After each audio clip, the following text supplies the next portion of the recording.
podcast is part of the Sports Social Podcast Network.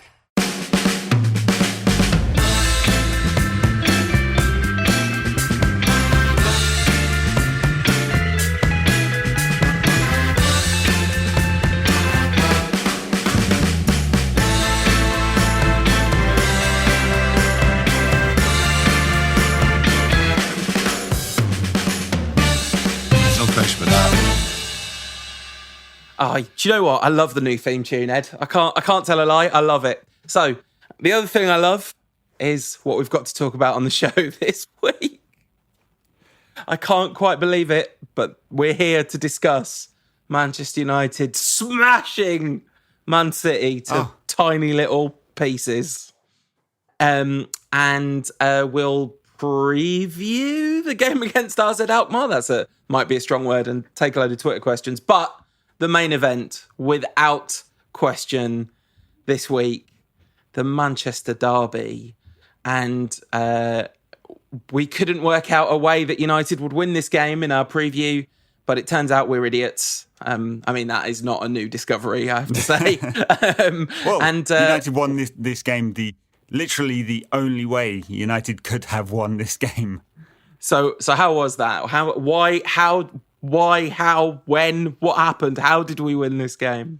Well, I mean, the basic plan was the way that United set up against almost any top opposition under Ole, which was to set up with a low block and break as quickly as possible with every transition. And I think United did it extremely successfully in that first half, helped certainly by City's softer underbelly.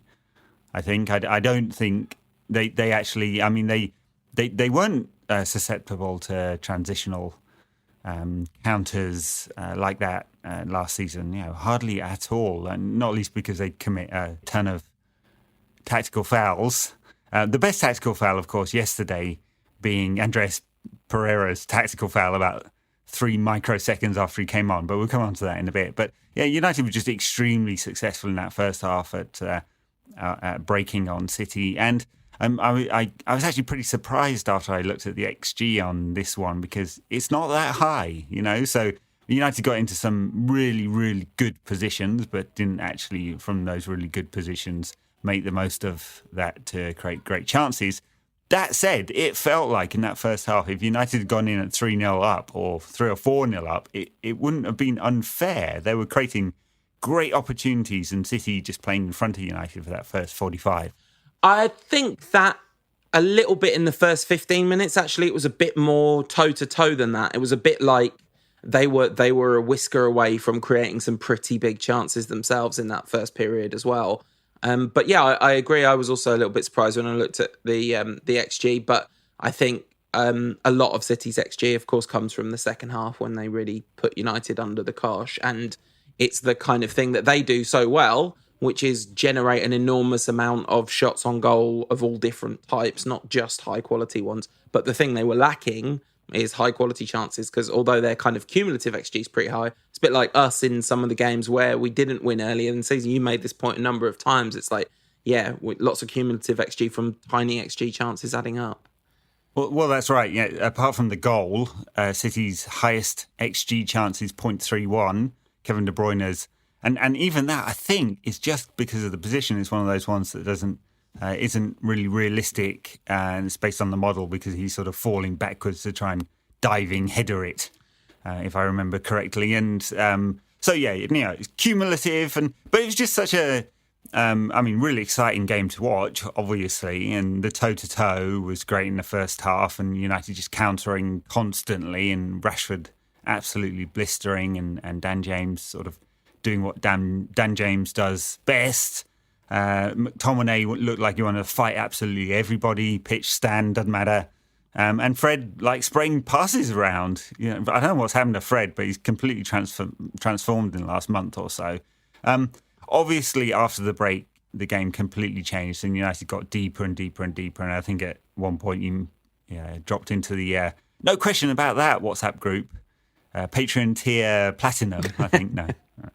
And said, I can't see us seeing this one out. And it really did look like that. And especially as Solskjaer did his thing of taking strikers off and putting midfielders on, and sort of United were getting deeper and deeper and deeper. But in the end, defended it well, and in those last sort of 10 minutes when it got down to the real squeaky bum time, I don't remember too many really big saves that Dave had to make.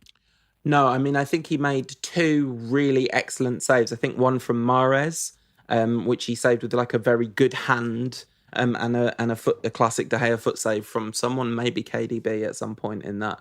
But I agree. I kind of wanted to go through every player and talk about some of their best bits in that game, because almost everyone had some, I would say. I mean, I thought De Gea, he made a number of good saves. Of course, we have the thing that we know about De Gea, which is that he does not come for crosses at corners, and it does leave us vulnerable because, it's much easier to set up an indefensible corner when you know for sure the keeper's not coming out. But listen, he more than makes up for that. I mean, really, the net benefit is substantial. The ball not going into the net benefit is substantial. Yeah. And by the way, I don't think the goal is his fault. He's not coming through that crowd of players. Doesn't matter who you are. Peter Schmeichel wouldn't be coming through that crowd of players. No, I guess I mean more sort of generally, it means you can set up in a certain way against United on set pieces. But listen, you're absolutely right. So let's talk about the right back, Aaron Wan-Bissaka. Absolutely unbelievable performance. The thing is, everyone's talking about this, and rightly so. In the first 15, 20 minutes of that game, Sterling had him on toast. Sterling absolutely skinned him early in that game a couple of times, and Ed's holding up the finger saying once. It looked to me like Wan-Bissaka was a little bit nervous even early in that game, and to me that almost makes the performance more impressive, because from about 20 minutes in, he was imperious defensively. Absolutely magnificent performance. Yeah, in commentary, Gary Neville made something of a similar point, but in a more kind of Gary Neville certain way, that Sterling's got the measure of him, and he's embarrassing Wan-Bissaka. I can't remember the exact words he used, but it was something along those lines. At which point I had to go and work out exactly how many take-ons Sterling had created, and try and work out whether this is true, because to my recollection, I do remember him getting skinned once down the outside, and Sterling pulled the ball back, didn't lead to a goal, obviously, and I don't think there was much more than that. But anyway, you're right. He grew into the game and was a real force as it went on. Luke Shaw on the other flank had a couple of moments early on as well, including one infuriating one where it was City that broke this time, and he's just ambling back with the ball going into his zone of the pitch. And I'm like, what is going on? You're just back in the team. You now have some real competition. I'm not talking about Ashley Young, obviously, for your position. And you're not busting a gut in the derby. I mean, I don't spend a lot of time on this podcast complaining about players not, giving enough and all those sort of cliches. But that just looked like a player that just not being professional about it, and that was driving me mad. But he also grew into the game, because I don't think they got at him in the way that I expected, with Bernardo Silva and De Bruyne sort of focusing down that side of the pitch. That's two really high quality players for Shaw to handle, and he struggles to handle low quality players. So he, in the end, did all right. And then I guess let's take the central defensive partnership as a collective. They've come in for a lot of criticism from us and lots of other people, of course, and rightly so. I thought, barring a couple of moments, mostly with the ball, ironically, given how good they are with the ball, I thought they were magnificent in this game. I thought they occupied the space brilliantly. They worked as a fantastic unit with McTominay, who we'll talk about in a second, but a number of times dealt with the City thing that City do of the kind of dangerous crosses. I thought they dealt with them really well. And there was a passage of play where I think Lindelof got two headers on the ball in fairly quick succession in the same attack. I just thought, I always think of everything that I understand about football, one of the things I understand least is what central defenders are meant to do. And I do find it quite difficult to judge their performances. But to my untrained eye, I thought they looked magnificent. I mean, hardly put a foot wrong. 49 crosses City put in. Wow. 49. I mean, fair dues, they're not from deep areas punted into the box, a la United versus Fulham all those years ago. But, I mean, the City are trying to work it into extremely dangerous positions, and I'm sure a fair few of those are cutbacks from right on the byline. But they try to pile the pressure. The pass map is really interesting. Just take a look at this. Anyone, obviously, we can't show you this because it's a podcast, but go and look in StatZone or one of the other stats packages that will give you the pass map. And it's blue, blue, blue, blue, blue, all outside the box. This is successful passes, and red coming into the box, unsuccessful. I mean, and it just gives you a kind of flavour of just how well United did defend, given the pressure. I mean, City 588 passes to United is less than 200. I mean, it's completely dominant in terms of possession, City. United are, in these games, happy to be a low possession side looking to break as quickly as possible and as directly as possible. Yeah, and it didn't really happen as much in the second half, did it? United just weren't able to sort of get it into the channels. A few moments from Dan James, who did magnificently the whole game to clear United's danger and clear the danger and run into space and just ease the pressure when he could. Yeah, absolutely. And we'll come on to the front three and I guess talk about tactics in that part of the conversation, because it's a real game of two halves in terms of the kind of possession. United were really good at stopping. I mean, this is another point that Gary Neville made, actually, that United were much better at getting beyond City when City were kind of mounting the pressure than most teams have been. Gary Neville was actually putting it down to City being much worse at kind of stopping the counter-punch than they have been in the last few seasons. And I think that's partly true, but also I think it's got to be one of the hardest counter-punches to stop. And that all starts with the midfield. And let's take them individually, because they're very different games, but both standout performances in different ways. I mean, McTominay, my second note on this is just sick McTominay challenge in the box. Like, there's so many McTominay blocks and challenges and stuff in the notes that I've written. I mean, the amount of notes I'd written by the first 7 minutes is ridiculous, because there was just so much happening early on. But all in all, I mean, you mentioned him wanting to take on the entire stand at one point when they were chucking stuff at Fred. He did look like he was going to try and start on all of them. But we'll talk about that, obviously, because it's a very ugly incident. But yeah, brilliant performance all round from McTominay. Yeah, all energy, and this is the best of McTominay, isn't it? And all-round midfielder, giving United purpose in midfield. Didn't have a lot of the ball. I mean, to be fair, neither him nor Fred have made that many passes. They're positionally very sound. I mean, at one point in the second half, Ole's screaming at them as McTominay started bombing forward, and which I kind of had sympathy for Ole in that circumstance. You know, United are under so much pressure. Don't create the opportunity for the counter.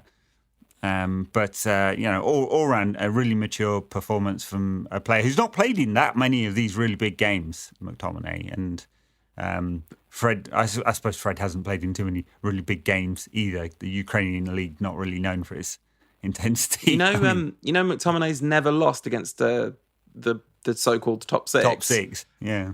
Absolutely incredible statistic. United have never lost against a top six opposition. Well, one of the other top six clubs when he's been in the side. He made 4 clearances in his own box, Scott McTominay. Wow. And it just felt like he was there a lot. And in a really functional way, we talked a lot after the Villa game about the lack of coaching in terms of the attacking side of it. But this team actually looked really well drilled defensively. They looked like they knew what they were doing as a kind of collective unit. And I guess a lot of that is about personnel, because McTominay and Fred you can do a lot more with than Fred and Pereira, obviously, in terms of their capacity defensively. Fred was spectacular in this game. Spectacularly good. I thought spectacularly good. Yeah, I mean, he did the things he had to do. I mean, he used the ball well when United had it. They didn't have the ball very much. Just 200 passes in the game, as I said. So But when he got it, he was spreading the play. He was moving around the pitch. I thought he popped up on the right-hand side and the left-hand side. And, he's just become a much more effective footballer. I still don't know that I see a £52 million footballer right there. We've got a Fred special in the Twitter questions, so we can come on to a more detailed conversation about where he stands in the pantheon during that portion of the show. But just in terms of his performance, I mean, I made a note. He did this against Villa, against Villa, where we were really struggling to get out. I mentioned it on the show, and he did a really good piece of skill to get past the player. And there was a moment again in this game, shortly after Rashford had hit the bar, where he kind of took the ball past someone, and Lingard nicked it off him and kind of ran with the ball, but shouldn't have done, because Fred was actually getting himself into a good position. Right. So 19 successful passes, which in normal circumstances would seem like really poor statistics and his normal sort of statistics, wouldn't it? But in the context of this game, all very sensible. Yeah. And then up front, I mean, you said let's go through each of them. I thought they were all great. I mean, Martial, perhaps the less spectacular of the front three. I mean, do you think? I mean, he's done fine, but it's Dan James and Marcus Rashford that were really, really leading the attack. I mean, obviously Martial scored, but I just mean in terms of United's pattern of play and the tactics was to get it into the channel as much as possible.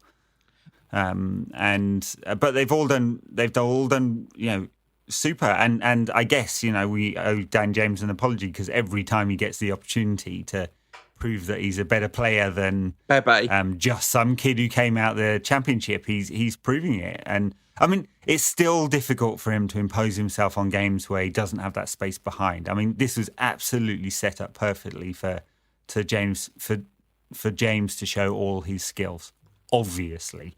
But he's still 21, and he's got a lot of time to add to his game, and he's got a hell of a lot of determination as well. I mean, he supported Wan-Bissaka on that right-hand side all the time. I'm sure the right is not his favourite position, but he's doing everything necessary for the team there. So, great game again from him. I mean, I kind of know what you're saying about Martial, but I sort of disagree. I mean, I think Rashford was very much the one. James was great, but the one standout in the forward line was Rashford, who is playing the best football of his career at the moment. Well, maybe the best football since the first week of his career or something. Not that he's been bad since. I don't mean that. I just mean, he started electrically, didn't he? But he's been electric again. But almost every one of my notes about attacking play features Martial in some way. The give and goes between Martial and James were really effective. Just sort of time after time after time, he was there. He was involved in the same way, and he had a number of shots, and his goal I thought was absolutely superb, like a superbly taken goal.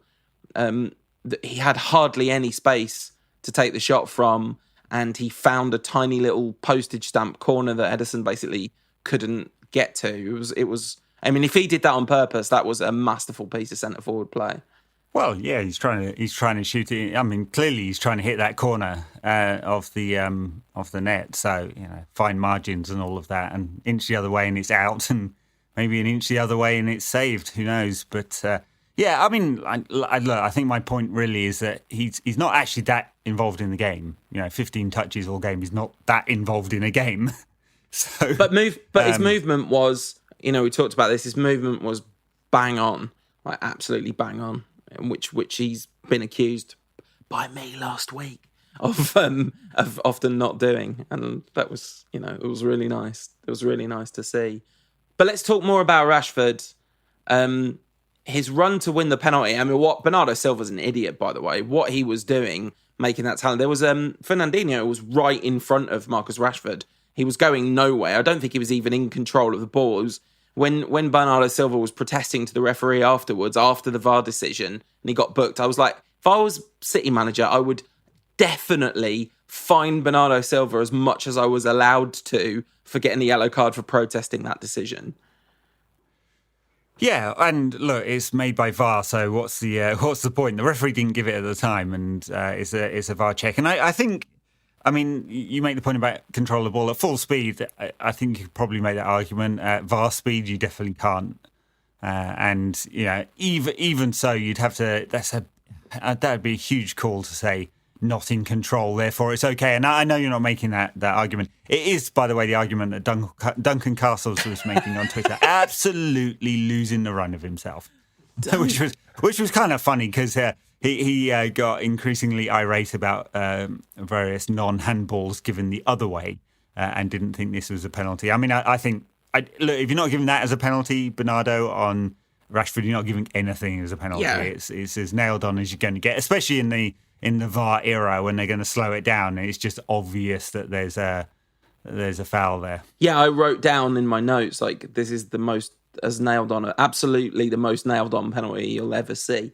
It would have been an absolute shock if that hadn't been given. And you're right, especially slowed down, it looks awful. And Rashford, again, gets the keeper to move. Really looked like the keeper wasn't going to move. And it felt like actually Rashford threw in an extra thing after his stutter step. There was a little micro movement that sold Ederson. And I thought that was very clever indeed. A high risk, high reward strategy from Marcus Rashford. And he... Yeah, I mean... It was a nice little graphic came up just before Marcus was about to take it. Number of penalties missed by United this season, 4. Number of penalties missed by the rest of the Premier League, 2. We are top of the league. Say we are top of the league at missing penalties. Right. So yeah, no, it's nice that he scored 2 in 2 games. He got a penalty last week as well, didn't he? So and you're right, great run. United get a lot of penalties because they're bloody direct. Absolutely. They're just super, super direct. And it's going to be a good tactic this season. And the other end, I mean, I guess we should talk about those, couple of handball shouts that City had. One which bounced up onto whose hand? Lindelof's hand, that's right, yeah. And I didn't think that was obvious because it's not. I mean, Castle's losing the run of himself over that one as well, saying it was twice handball, but he's in the natural silhouette, so Castles needs to go check out FIFA. I think it's 14.2. I can't remember now. I might be making that up. Anyway, and then the other one who was it? Wan-Bissaka committing himself? Fred. The thing about those two, the Lindelof one was funny because United broke and counter-attacked, and it really was that absolutely classic VAR scenario where if we'd scored, that goal would have been chalked off, but City wouldn't have got a penalty, which is beautiful and so strange. What set piece would have been awarded under those circumstances? The goal just gets chalked off and it's a goal kick. Is that what happens? Yeah. Okay, great. Tremendous. Yeah, and it's an absolute, it's such a mess, that handball rule now, that you have effectively 2 different handball rules depending on the phase of play. So, somebody called it Schrodinger's handball, which is that's absolutely right. accurate. It's nuts. And the Fred one, Fred one is the dumbest conversation anyone's ever had. He tucks his arms behind his back so his hands are not going to get involved. And then as he's falling, his hand goes down to the floor to break his fall. Now, given that they talk about a natural silhouette, almost literally, that is the most natural thing a human can possibly do, is reach out their hand to break their fall. When forensic pathologists examine bodies, they look whether they tried to break their own fall or not to get a sense of where they were at before they fell. This is insane. It's the most basic primal human instincts, honestly. And then Micah Richards was genuinely saying, yeah, he should have fallen on his shoulder. Like, I think unless you're some trained parkour expert who has worked your body to a state where you can control the muscle instinct to such perfect precision that your arm does not reach out for the floor, your arm reaches out for the floor in that situation. And talking of crimes, let's talk about Andreas a second, because, I mean, he had a very frustrating 14 minutes, but his first meaningful act was to absolutely hack down a City player. Was it Rodri? And on the break, I can't remember now. It was Sterling. Sterling. Okay. And just beautiful. He didn't think twice about committing the crime. But the best bit was him throwing his hands up afterwards, like, not me, Gov. I didn't do anything. It really reminded me of, I think it was against West Ham where Rooney did it, and I was sat in the north stand quite a long way off, and it looked to all intents and purposes like Rooney had fully like swung his leg as hard as he possibly could, like a proper kind of martial arts move to take this guy out. And Rooney was actually sent off for that one because he got the tackle so badly wrong when he tried to get the booking, and it kind of looked a little bit like Pereira had gone too far with the tactical foul. It's orange card territory for sure, that one. Very funny though. I wanted to say, we were talking about Rashford and moved on to VAR chat before. I just wanted to talk about the chip that hit the bar. I couldn't have wished anything ever had been a goal as much as I wished that had been a goal, because it was at the end of a brilliant run and it was absolutely audacious. And you look at it going, what is he doing? And then like, oh my God, that's what he's doing. And then there was the one. Yeah. There was the one that. I mean, it's sort of. We call it a chip. No, it's not a chip. It's a knuckleball. It's a shot. It's a low backlift shot. But and yeah, I mean, that was a great piece of skill coming not that long after he'd the beautiful break from United, and he'd bust a gut to get into the perfect position, and it had just been a classic counter-attacking goal if he'd bent it around the keeper into the corner, but of course he spooned it off towards the corner. That was one where the wrong striker was in that position. That's one where you want Martial to, because Rashford tried to do a Martial basically, and that he tried to score the Toto goal, but he did not do that. But yeah, it was fantastic, and the movement for that, and the through ball, the whole shebang. It was just tremendous, and it was everything that we've been saying United's attack isn't. It was incredibly potent, unbelievably like in sync with each other, just really effective, really well supported by the midfield. And it kind of ended at half time, but in that first, well, there was a couple of incidents in the second half, but it mostly ended at half time. But in that first half, they just looked like the front three we all know that front three could in theory be. And we have to see them find a way to deal with the challenge of a team that defends in numbers, of course, but wow, they are great against a slightly vulnerable but good team. Like, that is the ideal opposition for us to play. Unfortunately, it's a small segment of the overall Premier League population, that one. But I mean, we haven't yet seen the plan B to that come to fruition very often under Ole, and in fact, it's almost universally the other way around, where teams in a low block are able to snuff United out and create chances themselves on the break. But, we will take this one. 2 fantastic wins in a week for United. And look, we came into the week saying he's in deep trouble. He's looking into the abyss. I think I made the argument that it's perhaps too soon to fire him because Woodward's going to take some heat if he's going to do it. But, there's only so much pressure a club can take if United lost these 2 games, we'd be nearer the relegation zone than like European places. So it was not only massive because we've beaten a resurgent Tottenham, who just beat Burnley 5-0 yesterday, or 5-1, and City, who while vulnerable are still City. So it seemed very improbable at the start of the week. But just perfect results for United and for Ole. He's still talking a good game, saying, look, this is about United, not about me. But, he needed it just as much as the club needed those 2 wins. Otherwise he'd have been in deep, deep trouble coming into Christmas. And yeah, you say City and Spurs, and that's obviously correct. Those are our opponents. But you can't shy away from the fact that this was Guardiola and Mourinho. This is the 2 big dogs of football management at Ole Gunnar Solskjaer, who was going to get... Well, two of the 3 big dogs. Oh, yeah, of course, yeah. Allardyce being the other. Allardycio. The kind of dominant... The predominant managers of our time in many ways. Solskjaer giving him a right good schooling. Very satisfying to see. Okay, it wasn't a right good schooling, but still, he got his tactics extremely right and was very brave. And,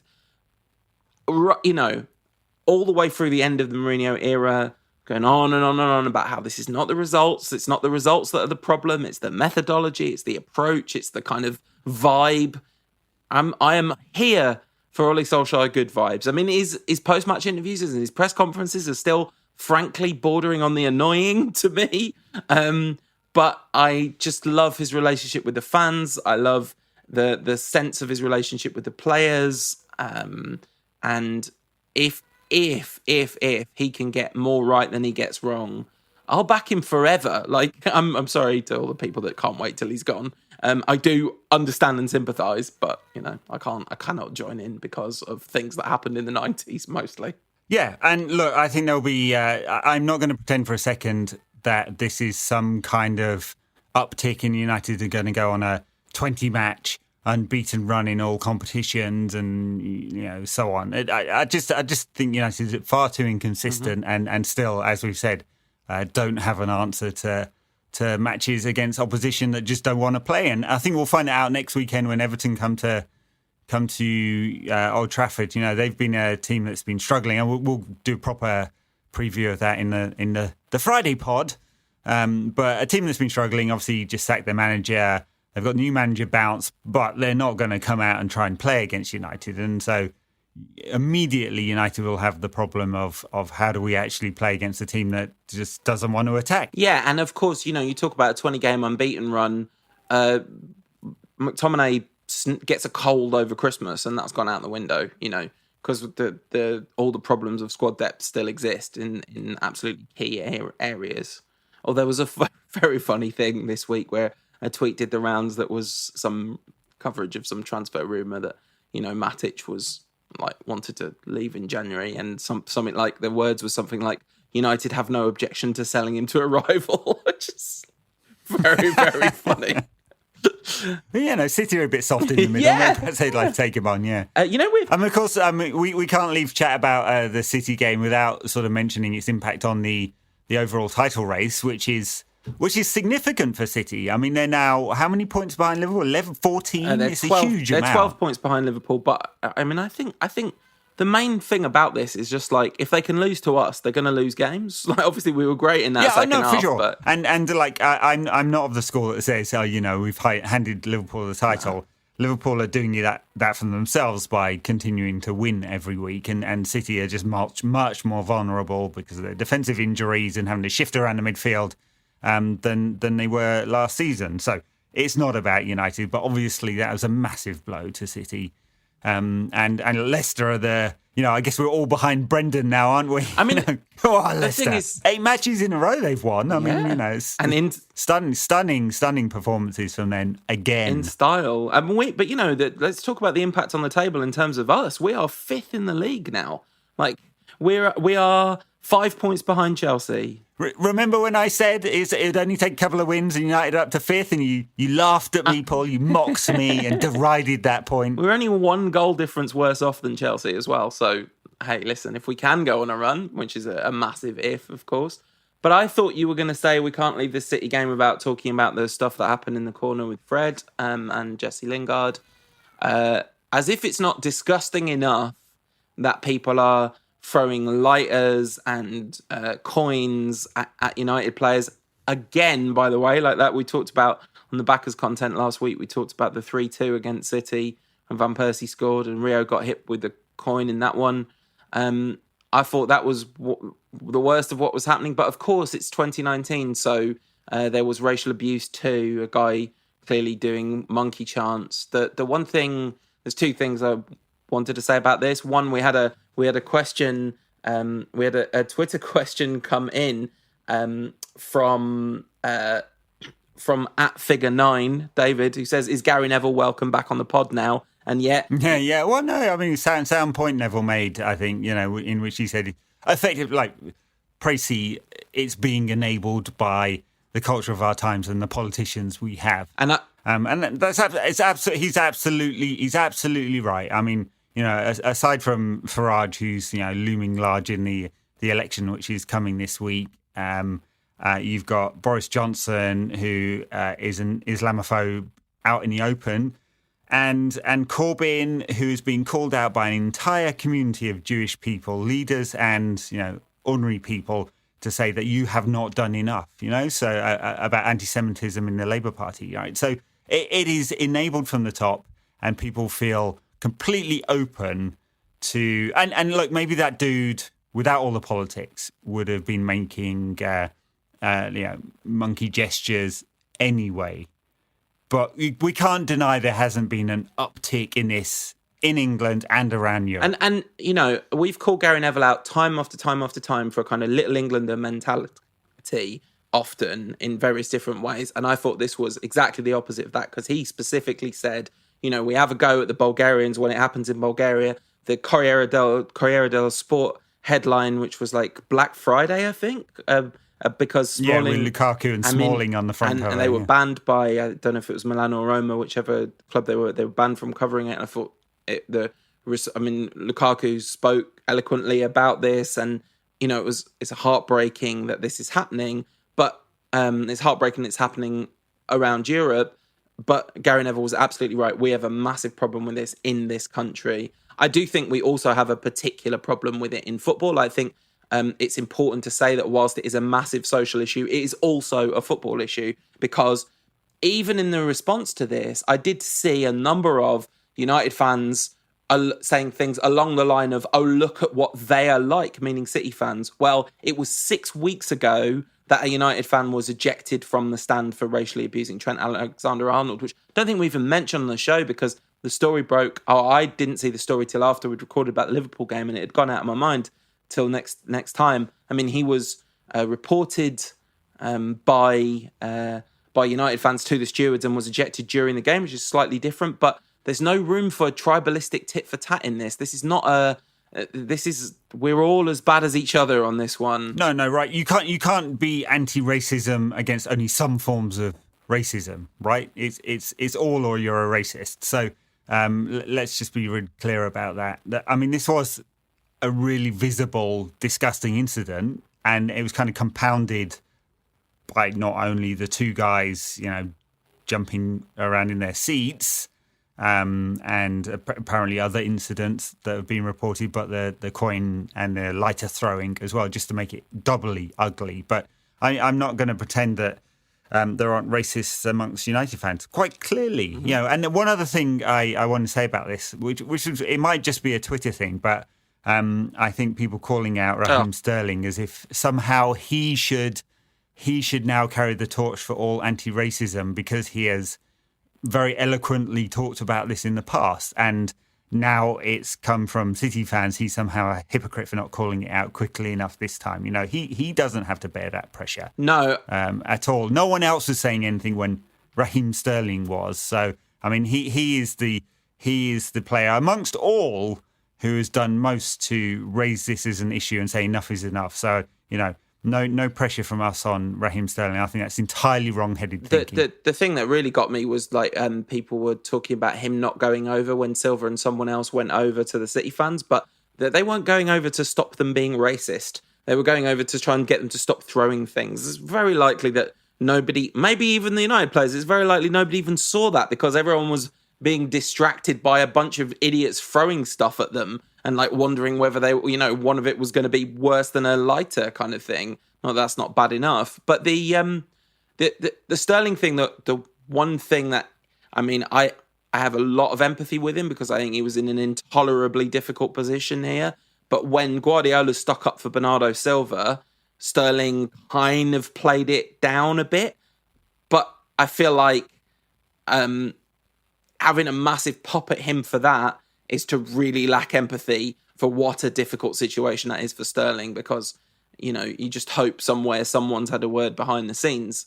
But anyway, listen, probably enough of us banging on about this, but just can't ignore it. And yes, Gary Neville's ban is definitely lifted until he says something else ridiculous.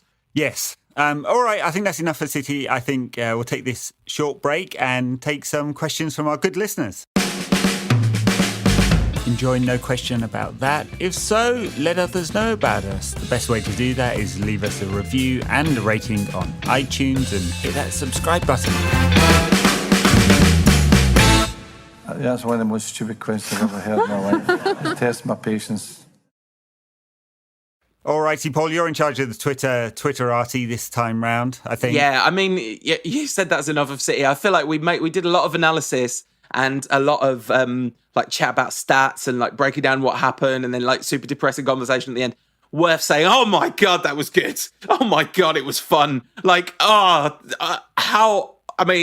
is as much fun. That first half was electrifying, like just so exciting. So anyway, let's just put that. Fair enough. Are our listeners electrifying? Yeah, they are. Let's do what I like to call the hashtag Fred special. At Wheeler55, Joe Wheeler says, should we read too much into the Fredemption? At Chris MUFC08 saying, where do we put the Fred statue? And at Ojana Laconius on Twitter saying, have United fans as a collective ever been as wrong before as we have been about Fred? I mean, Darren Fletcher says hi, but I am reading too much into the Fredemption. I think he's Kevin De Bruyne incarnate. Yeah, he's not. He's definitely not. Look, we'll see. He had a good game against Spurs. He had a good game at Norwich, was it? He had a good game against City. He's had a few good games in the last month or so, and I guess United had to play him, and maybe he's just not had that many games in a row during his time at United, and with Pogba being injured and McTominay for a while, he had to play. So maybe this is the big break he needed in order to really show the Fred that Kieran McKenna really loved and wanted. I mean, it is entirely possible that Fred will go through a period of being really good for a bit now, I think. I don't see why there's any reason not. I remember when Nani first came to the club, really, really struggled. And then when he hit form, he was completely electric. And I think the run of games thing is absolutely massive because this is a man who's managed by Jose Mourinho for a season. Like, there is very little that's as bad for your emotional well-being as being managed by Jose Mourinho in a bad mood. So, like, maybe it's taken a year to shake Mourinho off, and he's starting to feel his oats. But he looks so confident on the ball, like just trying stuff, incredibly well-executed precision through balls, which is the thing that he hasn't been doing. I mean, his shooting was wild against Villa, so that hasn't. It's not all there yet, but I don't know. Given where he was at 2 months ago, it's kind of remarkable that we're talking about two. I mean, against Spurs, like I said last week, Rashford was man of the match, but Fred was running him close for that position. Yeah, we'll see. I'm not anointing him the next David Beckham or anything like that. Just no yet. Statue. Andy McCoy at Mac Attack saying, was Pereira's best position? Real Sociedad. On the bench. Yeah. So, yes. Anywhere but in the team, yeah. We need to move on. And surely he will be moved on. Honestly, when he came on yesterday, I did a proper, head in hands. Oh, no. And I hate feeling like that about, especially still a relatively young player, but not relatively young in the sense of, he's got a massive, massive amount that he could grow from here. I mean, the thing is about Pereira is he's had a run in the team and it's been the same or worse. So I think we kind of know, we know what we would get from him. The one position he has not played at all is, of course, the position he used to play a lot was wide forward.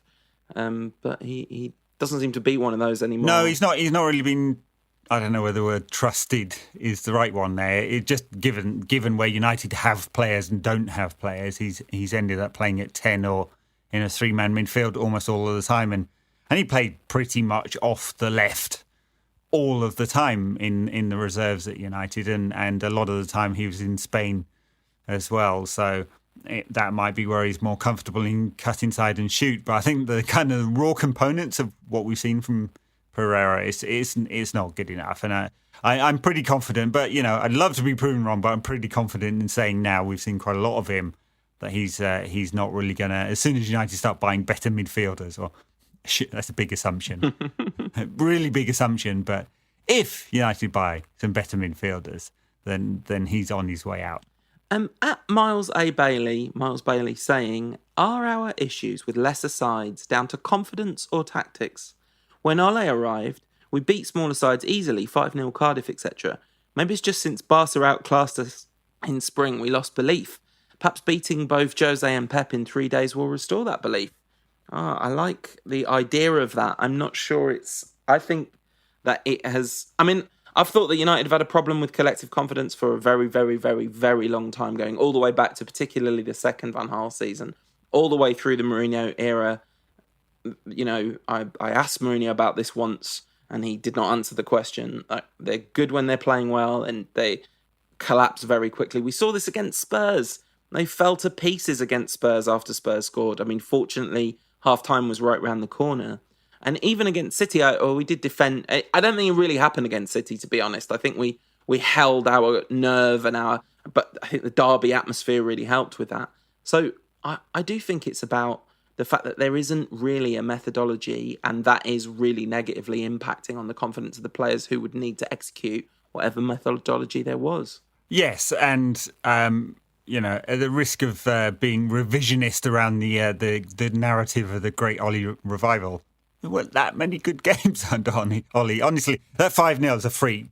He came in, everyone was relieved to get rid of the captor, and they were released and went wild against a really crappy side. So apart from that, United didn't put in an awful lot of good performances, and the best ones, Spurs away, Paris away, were exactly the same pattern as this. Sit back, low block, very narrow, break quickly. Paris away, also calling it a good performance is probably generous, isn't it? It was a beautiful miracle, la remontada, but it was. I don't think it was a good performance. So yeah, I mean, for me, the two things go hand in hand: the confidence and the tactics are kind of really intertwined. And I do think, and if they can't get a confidence lift from the way they've played in the last two games, I mean, we've seen, by the way, just talking about individual players, Marcus Rashford is playing with incredible confidence as an individual, and that's kind of lasted through good games and bad in the last run of games. I mean, he is on absolute ridiculous fire in terms of goals and assists over the last 10 games or something. And if you give him the Villa goal that he deserves, it's even more impressive. He's barely not scored in a game. Complained on Twitter. I like that. I like to see that. I like to see Marcus Rashford being aggy about not getting his goal. Oh, that's right. Yes, it's an own goal, but he really should get it. This is kind of related. Quatchit says, why do people continue to predict, me and you, Ed, continue to predict doom against good teams when our team's actual strength are best exposed against big teams? These two wins are not much of a shock when you look at how we play against teams that will give us space. I think that's true. I just think it's hard to imagine that. It was hard to imagine that Spurs game, even with all those caveats, after the game against Villa, in terms of the absolute abject nature of United's performance. And that wasn't about not being able to break down a deep-lying team. That was about being rubbish. So that was as well as not being able to break down a deep-lying team. I mean, look, I think he's got a point we've made the point. Yeah, yes, it's absolutely true that United are better set up for these games than against the bottom half of the division. But, City are a lot better than United man for man, typically. That's why they've scored in their high 90s points the last few seasons, and United have not anywhere near, 30 points behind the season. So there's a big gulf in class. 81 Yesterday, 81 points. City's weaknesses, Respect. United's strengths all came together for a fantastic victory. Sorry, I interrupted you there, Ed. 81 points. Respect. No respect. He can't get no respect. A great question from friend of the show at AB5Y. Watch me crank that Solskjaer boy, which is one of the better Twitter names. Irrespective of results, one undeniable trend over the last month and a half has been the sheer volume of goals scored. And this is a really good point, especially talking about the difficulties we've had breaking down deep line defences. Since Norwich, United have scored 21 in 10 games in all competitions, 15 in 7 in the league, scored 3 in 4 different games. Thoughts? Absolutely brilliant. Yeah, I mean, question. I think it's partly circumstance on this one. I mean, not entirely. Obviously, United have been taking chances and hadn't been taking the chances earlier in the season, but Norwich played a suicidally open game. Then we had Partizan, complete rubbish. Brighton, open as well. Yeah, we scored early in that one, and that made the difference. The Sheffield United one was a bit freaky because actually we didn't create loads of great chances against Sheffield United, except for that really short period of time. Yesterday, set up for us nicely, and Spurs. Spurs different game. Played well in the Spurs game, or at least played sort of physically dominant in the Spurs game. So I think there's a lot of circumstance, and you can kind of read between the lines and explain why. I wouldn't necessarily say, I think, given the amount of shots United take to the amount of goals, that we're going to go off and score at a rate of 2 a game from now until the end of the season. No, but I think it would be a mistake to just say this has been a freak also, because not that I'm saying you said it was a freak, but it's not like a wild statistical outlier, and it has a lot to do with the front three being really effective. You take that Sheffield United game in isolation, like the thing about that 7 minutes was the front three caught fire, and that really was what happened. And the front three, and Lingard too, but mostly off the ball, as we know, were absolutely phenomenal in terms of their individual performances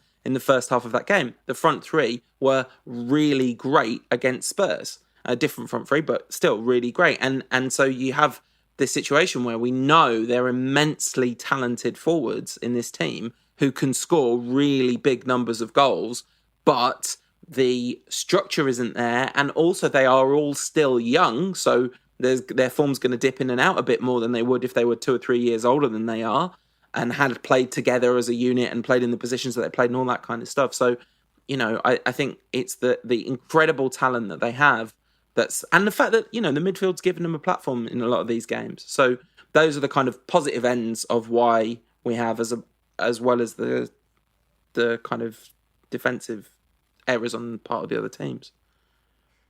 All right, should we take one more question and then move on? Yes, let's do that. So the final question from a friend of the show, at Benny Hudson, is Everton at home a big enough game for us to actually perform, or is it going to be another flat performance? It's a good question. No idea. Big Duncan Ferguson coming back. Like, he was a big game player for them against us, wasn't he? He was. I thought the hilarious thing, I mean, obviously it was so predictable they were going to beat Chelsea. 1, 2, played a straight up 4-4-2 in that one. Well, I mean, we haven't seen that in the Premier League for about a decade. Well, I mean, we haven't seen that in the Premier League since Leicester literally won the Premier League with it 3 seasons ago, or whatever it was.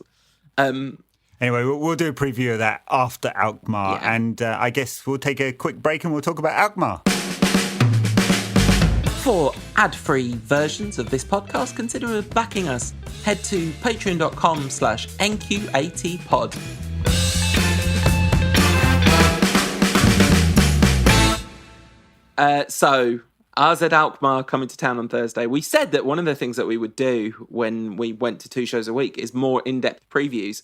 This show's been going on for well over an hour, and I don't have anything useful to say about this game, sorry. The Europa League does not count. They weren't particularly good when we went there. It was one of the dullest games of the season, 0-0. And it was just really, really, really bad performance from United over in Alkmaar, but pretty bad from the home side. I expect United will make a lot of changes because why not? I mean, I guess we'd like to win the group so we don't get one of the teams that are dropping out of the Champions League, because in theory that would be a tougher side. But I'm sure Ole will make a lot of changes anyway. Yeah, I think I heard something somewhere saying it was Dunn who was top of the league, and I couldn't work out why that was. But I heard someone talk about the game where we played the kids there as a dead rubber because we were already guaranteed to go through as group winners, and I didn't think that was true at the time. But maybe it is, and I've just done the maths wrong, which is entirely possible. Rather than doing an in-depth preview of a game against a team that Louis van Gaal managed once, I just want to add a Twitter question that came in late. Alan McDonald at AlBMcD saying, George Best, Eric Cantona, Ruud van Nistelrooy, Ryan Giggs, should how hairy are his arms be one of the key metrics our scouting network uses? It is a really solid point. It's some of United's absolute greats have been deeply hirsute gentlemen. Very good. United on 10 points, Alkmaar on 9, so we can definitely not finish top of the group. Clearly. Yeah. But we're definitely qualified. Yeah, absolutely. I suspect it will be a stronger side than the one that played. Well, I don't know about stronger, actually. More members of the first team squad in it side than played against Astana, because it doesn't have the component of the travel and interrupting the schedule in that way, because 2 home games on the bounce. Yeah. And that's about all the preview I've got. Yeah, absolutely. So, I suspect you're right. I think there'll be a lot of changes, but perhaps a few more senior players than 11 changes, because they'll be taking a big gamble, given that there is a Champions place open for winning this tournament. Yeah, absolutely. And potentially, in fact, actually, we haven't talked about this. Perhaps we'll do a backers pod on this, but the Club World Cup is moving to 24 teams from 2021. And it looks like UEFA will award one of the spots. They're going to get 6 spots, I think, 6 or 8 spots, something like that, to the Europa League winners this season. And it looks like to be extremely lucrative as well. We're going to kill the FA Cup. Are we going to murder the magic of the FA Cup? Are we going to take the magic wand owned by the FA Cup and slap it in front of its crying child eyes? Is that what we're going to do? I think so, yeah. But we already did that, remember, when United manager Tony Blair decided that we wouldn't be playing in the FA Cup any longer. Unbelievable. That is one of the greatest myths in the history of sport, that's our fault. We did them a favour. And this is the thanks we get. Anyway, you should probably have got over it by now. But like many things about the Tony Blair government, I am not yet over it. Well, look, in the meantime, you can sit back and listen to this interview I did with Omar Chaudhuri, who's one of the founders or director of football intelligence, I think, at 21st Club, which is an analytics firm that looks at the transfer market. And this is pretty interesting. I thought their kind of take on how they use data is not the way that we normally talk about data on this show, which is on the pitch, but it's one of the areas that's fast developing. And fans of Football Manager 2020 will be like, yeah, I knew this already. This is Omar. So, Omar Chaudhuri with me from 21st Club. Thank you very much for joining us, Omar. And I just thought we'd start with the basics, really. Give me the pitch. Sorry, it's a bad pun, isn't it? On First Club, what the company's about and what you try and solve. Sure. So 21st Club is a strategic advisory business for football clubs. So we help teams with mid to long-term strategic planning issues. So anything from head coach hire to player recruitment, succession planning, youth development, anything really around the football operations of the club. And we've been going for about 6 years now, working with a range of clubs across Europe. We've expanded recently into Asia and the Americas as well.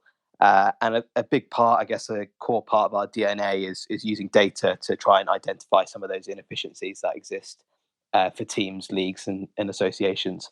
And so my role within the business is head of football intelligence, and I lead up the data analysis team within the business. And I guess we try and, as much as we can, uncover some of the truths that might exist about world and European football. Right. Yeah. Great. I think one of the really fascinating things about this area for me is that I guess football fans have become increasingly familiar with terminology around analytics models on the pitch, the XG model and its various variants and stuff like that. But I think what happens behind the scenes is still really opaque. So how clubs make decisions on buying players in the digital era, why they still make so many mistakes, why the market seems so inefficient. So if we had better information, clubs wouldn't make so many mistakes, it seems to me. So, and I guess you're a consultancy trying to fix some of those problems. Yeah, I guess so. I mean, you say if clubs had better information, they wouldn't make as many mistakes. I think clubs have so much information now, right? They've got so much data on all the players, so much videos, so many scouting reports, information on players' personality, social media, and so on. And actually, I would argue there's a case that there's too much information for the clubs to digest at the moment, and it's a case of trying to find insight from it. And that's the real challenge. That's what we try and do as a business. So we try and work out what is important, what isn't important. And so you take really basic things. So even like a data point, like the amount of experience a player has in the Premier League. So a lot of clubs we speak to might go, we look at this player, we think he's really good and he's got Premier League experience. And that'd be like a tick in his box. But actually, if you look at the data, Premier League experience, once you account for a bunch of other things, actually isn't predictive of how well a player is going to do in the Premier League. Okay. And so it's things like that we try and uncover and solve for clubs. Yeah. Okay. So, I mean, if you look around the 21st Club site, it's very visual. Some of your products, isn't it? Dashboards and something that would be very familiar to, say, executives in businesses across sectors. So the kind of BI approach to displaying analytics as something an executive can make decisions from. Exactly, yeah. So we mostly work at boardroom level or director of football level and above. And so it is very much a case, particularly at ownership level, of trying to get a snapshot view on your club. There is so much, football's got so much noise, right? And so much emotion around it. If you're the CEO of a company that works in, I don't know, mining or in coal or in energy or whatever, that you haven't got a particularly strong opinion about it, probably. You haven't got all this emotion that you have every few days about your industry. But as a CEO, you've got the fans, you've got the media, you've got podcasts like yourself who are airing views on the game, and you've got to be able to try and get some objectivity through that and couple that with the football expertise that you have within the building. And so that's the tools that we have and the consulting projects that we do try and tackle that. And do you collect the data yourself, or are you using third-party sources and then pulling that together into the insights that you're providing? Yeah, so we use third-party data. We kind of see ourselves a little bit as almost like a Bloomberg of football in a way, where we're not actually collecting our own data. We work with third-party providers, and as you know, there's a lot of data out there at the moment. But we work with companies like Stats Perform who collect great data. But we also take some from online sources and try and mesh it all together into coherent insights. I guess one of the interesting questions, and maybe this is an obvious question, is where do you see the balance between clubs using data and using older forms of data collection, scouting networks and the intuition of a coach? Are you still running into the Moneyball problem that people don't believe this, or have we moved past that as an industry? I think we've moved past people totally rejecting data as a useful thing to have in football. In fact, the Moneyball thing that comes up quite a lot, and people often say, "Oh, the challenge between baseball and football is that baseball's a closed sport, and so it's much easier to analyze stats in that kind of closed environment versus football, which is much more fluid." My view actually is that the main difference between football and baseball isn't so much open and closed; it's actually that you've got different leagues and different qualities of leagues and teams. And so if you're watching a player playing in Poland or in Switzerland or in the Netherlands, it can be really hard, either by eye and by data, trying to assess how players might transition across leagues, which is obviously a big part of player recruitment.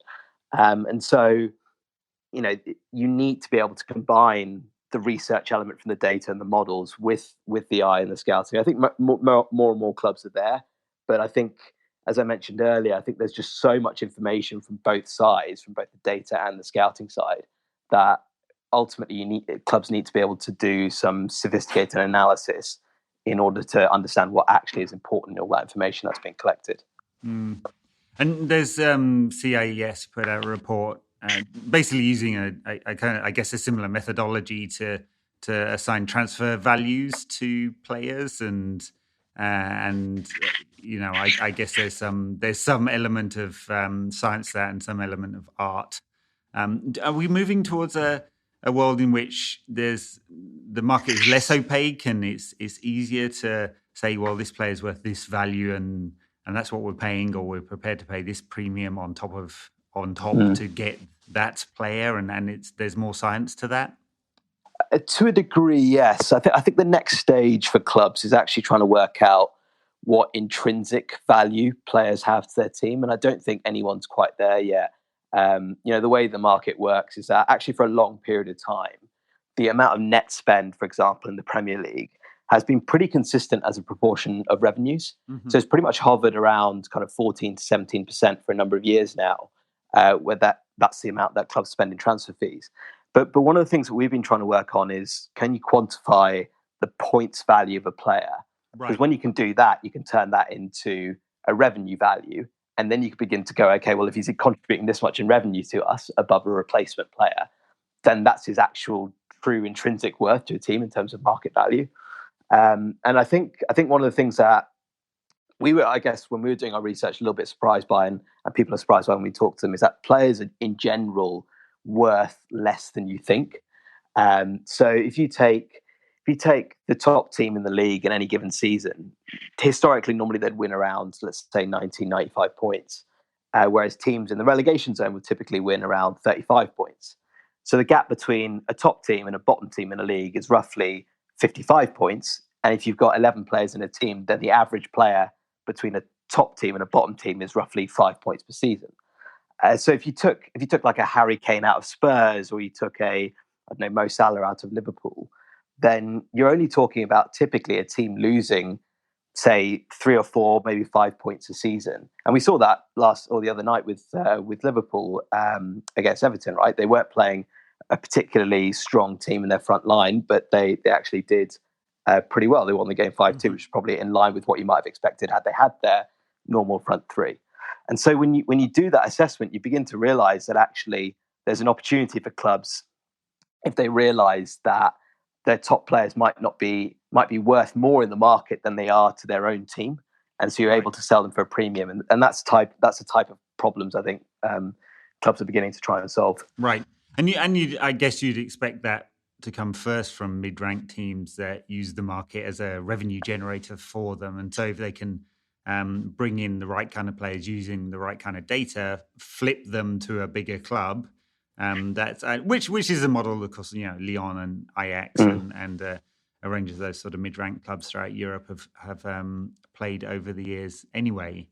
Do you see, is there then a transition for the bigger clubs where they can be smarter about money? I mean, obviously we've seen, we're obviously United fans on this podcast, and we would argue that over the last few years that United have perhaps not use their money wisely, whereas down the road at Liverpool and at City, it feels that they have used their money. Not only have they got a lot of money at City, but they used it extremely wisely. So is there a transition amongst some of the bigger clubs to being very data-centric and perhaps changing their transfer strategy as well? Yeah, absolutely. The kind of the use of strategic thinking and data cascades right from the top all the way down through the game at all levels, and it is still relevant at the top of the game because we've seen clubs, no matter how much they spend, take even PSG or Real Madrid, you can spend a lot of money, but it doesn't guarantee trophies, and so you need to be able to find competitive edge even at that top end of the game. And you're right, I think Liverpool and Man City have done that really well over the last 5 years or so. Liverpool, particularly in selling players and getting huge revenues for players that they then reinvest in the team pretty well. And Man City aren't necessarily signing, ready-made superstars when they sign players like Rodri into their team. They're signing players who are clearly very good and can improve, but they aren't kind of paying obviously top dollar for that. The 9-figure values for players. So yeah, there's merit there to use data at the top and bottom end of leagues. Yeah, very good. And does this change the way that we think about coaches as well, and perhaps clubs? I mean, I know it's the smart model, isn't it, throughout Europe, to use a director of football and be able to plan for your squad evolution, whatever happens with the coach. But are we moving ever more strongly in that direction, where perhaps a coach is just another employee of the club, much like any other player, and there's structures around the club that try and think longer term? I mean, I see from your product that one of the modules that you license out is a squad evolution tracker and planner. Yeah, exactly. The clubs are trying to do that more and more, and I think it needs to start right at the top. A club needs to be able to go, this is, first and foremost, this is what we're trying to achieve. So if you take an Everton, for example, at the moment, they might go, okay, well, in 5 years, we want to be pushing for top 4 football every year, maybe qualifying for the Champions League every 1 or 2 out of 5 years. And then from there, you go, okay, well, what teams that achieve that, what do they tend to spend? What do they tend to bring in income? What type of football do they play? What profile of squad do they have? Try and answer all those questions. And you can do that anecdotally, or we do a lot of that type of work with clubs all over Europe with different ambitions. And then you go, okay, well, we've established that. Then who's the head coach that fits into this model? And then you begin to be able to build everything else around that it doesn't matter who you've got at that head coach position, because you know exactly what your end target is. And look, some head coaches might not work out. I think Southampton had an excellent head coach hiring process when Les Reed was at the club, and they hired obviously Mauricio Pochettino and Ronald Koeman. But their latter hires haven't worked out, and I don't think their process has changed all that much. It's just that sometimes head coaches, when they move into a new environment, it doesn't always work out. But they've tried to maintain that bigger play, and I think in the long run they'll probably be all right. Whereas the clubs that are scrambling around a little bit more are going to end up probably going backwards in a world where more and more clubs are thinking more strategically about the long term. Are there any clubs you've spotted across Europe who've really taken this to the next level and are thinking in much more strategic ways about the development of their club? Yeah, I mean, Ajax are a really good example. I mean, we've been fortunate enough to work with them over the last 12 to 18 months. And they obviously got back into European football or Champions League football last season, having had a bit of a break from the group stages and knockout stages. And they have revenues that are less than the bottom club in the Premier League, right? So they need to be able to think long term, and they think really hard about the makeup of their squad.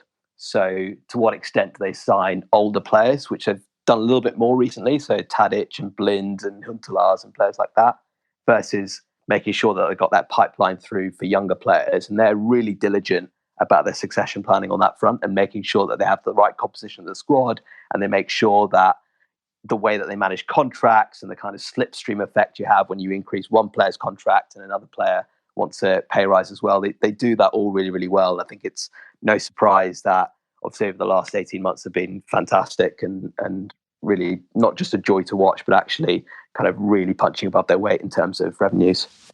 Yeah, and yeah, some really brilliant players uncovered at both the young and the older, more experienced level that kind of seem to fit into a real plan, and it would seem that it's not by accident either. So, I mean, I'm interested in this idea of sort of differential values between players as well. I mean, we've always had this, but the prevailing wisdom, I guess, was that you wouldn't want a player that's too far out of the financial reach of others because it causes squad disharmony. But if you take this model that you're talking about, that you're trying to talk about the average net points add or revenue add of a player, and you accept that some players are much better than others, can you play with that model? Or do we move to a model, I guess what I'm asking is, do we move to a model where there's a much more even spread of quality throughout a squad and therefore value assigned to it because you're being smart about data? Or could you have extremes of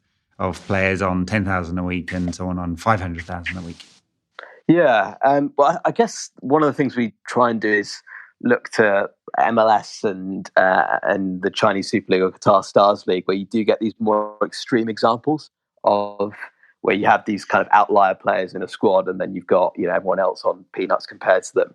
And one of the things you do notice about those leagues is that they do tend to be more inefficient in the way that they spend money. So we've got a ranking of teams in one big league table. We call it our World Super League, and it allows us to compare how good, say, an MLS team is relative to a team in England, relative to a team in Argentina, relative to a team in Italy, for example.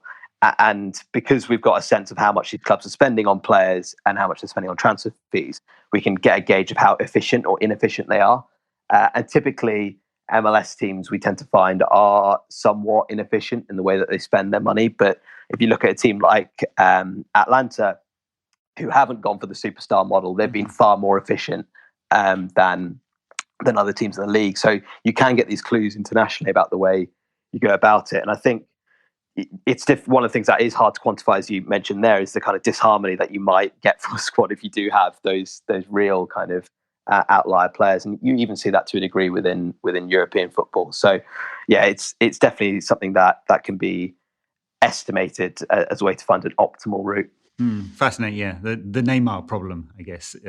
Yes. I spent a lot of time in the States, and especially in Seattle, so I suppose the Sounders are my second team, MLS champions this year. And they've sort of gone for the superstar model. Since we're on MLS, where do MLS teams tend to rank in your global Super League then? Because to my eyes, and this is without any data, it looks about sort of mid-championship level. Yeah, that's pretty much bang on where we have the top teams, I have to say. So yeah, there's Seattle, Atlanta, New York Red Bulls. Historically, we've rated around kind of middle, bottom half championship level. And that's why someone like, you take Almiron, who's kind of really the first big sale from MLS. It's kind of like a player who's standing out in the championship at a mid-table, lower mid-table level, making a step up to Premier League. And that's always a challenge. That's a step up. It's not always easy to do that, even for a championship player. So when you're moving across borders and so on, it becomes maybe even a bit more of a challenge. But it was doable. And I think he's probably done all right at Newcastle. But there is a big spread in MLS, right? The worst teams in MLS, and some of them have been bad for quite a while now, are probably, close to kind of League Two level. So you do get this big spread. And that's one of the things, if you're scouting a league, it's really important to know not just what the average team in the league is, but how good are the good teams and how good are the bad teams. Right. And other leagues that are up and coming where you see the level rising fast? Yeah, good question. I think probably, I'm just trying to think off the top of my head. I think Belgium has been, and it's obviously attracted a lot of interest recently because of the quality of the players that's in the Belgian national team. But the broadcast rights in Belgium have gone up quite a lot over the last decade. They've innovated quite a lot with their league format, almost to an incomprehensible degree. But the broadcasters do seem to like it because it's attracted more people to watch the games and more people to pay the subscriptions there. And so with that, you found a reasonable rise in the quality there. But I think the main trend that you're finding in European football at the moment certainly is that the big five leagues are generally pulling away from the rest of the European leagues. And that's a bit of a concern personally, because I think it's a real shame that you have teams like Ajax or even Celtic or Anderlecht who are kind of trapped within their domestic economies and they don't have access to these big five leagues. So yeah, it's a bit of a challenge for all these leagues. They're seeing stagnating revenues, but a couple of the ones that are innovating are finding ways out of that. Yeah, fascinating. So what's the next step for this kind of analytics in football, and where are you taking your company? Yeah, so I think for us, it's really about, we kind of have a bigger vision of changing the conversation within the industry. So changing the way that this industry thinks and helping teams win by outthinking rather than outspending. We have this kind of passion about if you win by outwitting someone or outthinking someone, it's almost more fun than just having spent more money than them. So for us, we like to really double down with a couple of teams that we work with and really try and provide them with competitive edge and try and solve all those things that you hear all the time in the media when you're chatting with your mates that you're not quite sure is true or not. But you want to be able to test it and work it out whether it's important. So we want to try and do that and obviously try and in that uncover what's the real value of players, what's the real value of coaches, what's the risk if we really play young players in our team and give them a chance. Just try and help teams, I guess, find some kind of signal through all that noise from fans and the media and so on. So it's a lot of fun and I wouldn't swap it for anything, but it's a real challenge as well because it's just such a popular and well-known industry. Yeah. So have you got a copy of Football Manager 2020 and have you won with Havertz and Ross Louisville so far? Or whatever your minor league team is? No, I haven't played Football Manager for years. I have to say the game is incredible. And I saw Miles Jacobson last week as the creator of the game, and they're just going from strength to strength. It's an absolutely phenomenal game, and I would there's a lot in there that I would love to apply all these kind of principles of how best to run a football club, but unfortunately just don't have the time. No, I bet. Perfect. Well, fascinating conversation. I think it's a really interesting area. We shall be watching it closely, I think. And I'm sure there'll be some moves in the January transfer window that you've applied some data and some thinking around, no doubt. And thanks very much for coming on. Thanks for having me. Great. Thanks for chatting. Brilliant stuff.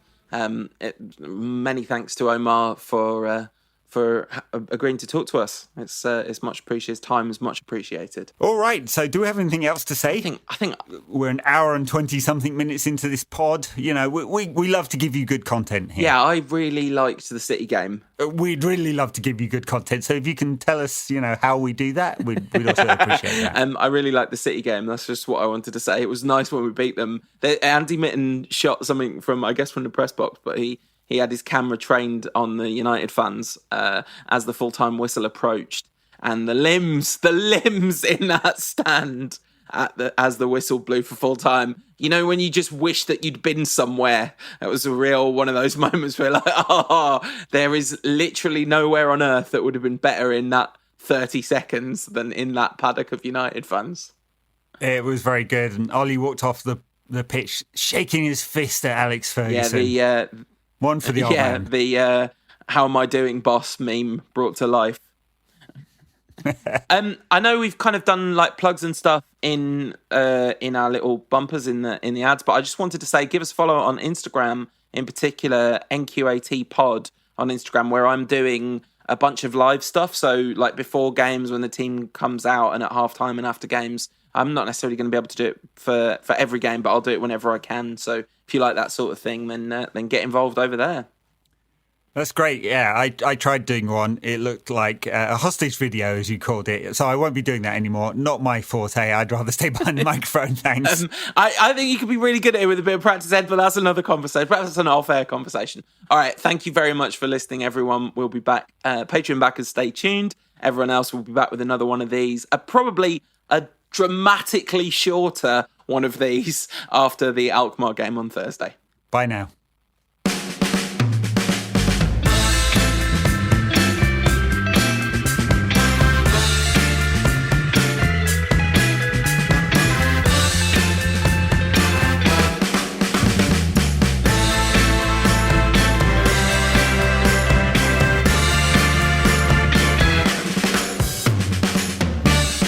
No question about that.